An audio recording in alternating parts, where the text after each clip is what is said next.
गौरी गणपती हा महाराष्ट्रातील एक सण आहे, ज्यात गणपतीसोबत गौरी म्हणजे देवी पार्वतीची पूजा केली जाते.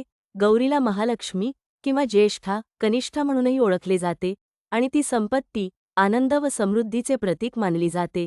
महिला अखंड सौभाग्य आणि समृद्धीसाठी हे व्रत करतात. गौरी हे शिवाच्या शक्तीचे आणि गणेशाच्या आईचे रूप आहे. तसेच ती देवी पार्वतीचा अवतार आहे. महाराष्ट्रात एक पारंपरिक समजूत आहे की गौरी ही गणेशाची बहीण आहे, जे भावाच्या घरी भेटायला येते. गौरी साधारणत 2 स्वरूपात आणल्या जातात. खड्याच्या गौरी, 2 छोटे दगड किंवा मुखवट्याच्या गौरी. गौरी गणपतीचा सण गणेश चतुर्थीनंतर साजरा होतो आणि यात गौरीला गणपतीसोबत पूजले जाते.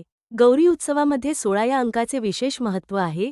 16 भाज्यांचा नैवेद्य अर्पण केल्याने गौरी प्रसन्न होते आणि घरात लक्ष्मी स्थिर राहते. तसेच घरात भरभराट आणि आनंद येतो, अशी श्रद्धा आहे. पूर्वी घरातील मुलगी 16 वर्षांची झाली की परिपक्व झाली असे समजायचे. कन्येची स्त्री होण्याचं हे वय मानलं जायचं. याशिवाय 16 हा अंक मातृदेवतेचा असल्याने त्याला महत्त्व आहे. ज्येष्ठ गौरी या प्रत्येक घरी परंपरेनुसार आणल्या जातात. काही ठिकाणी मुखवट्याच्या तर काही ठिकाणी खड्याच्या गौरी बसवतात. हा माहेरवाशिणींचा सण असून त्यांच्यासाठी आनंदाचा दिवस असतो. या दिवशी मुली माहेरी येतात आणि सुना त्यांच्या माहेरी गौरी पूजनासाठी जातात. ग्रामीण भागात नैवेद्यात रानभाज्यांना स्थान दिले जाते.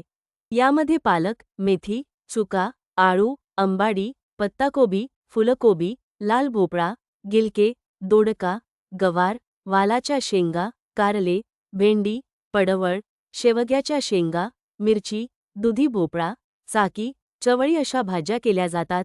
शहरी भागात प्रचलित भाज्या वापरतात. या नैवेद्यात आंबील आणि गुळवणीला फार महत्त्व आहे.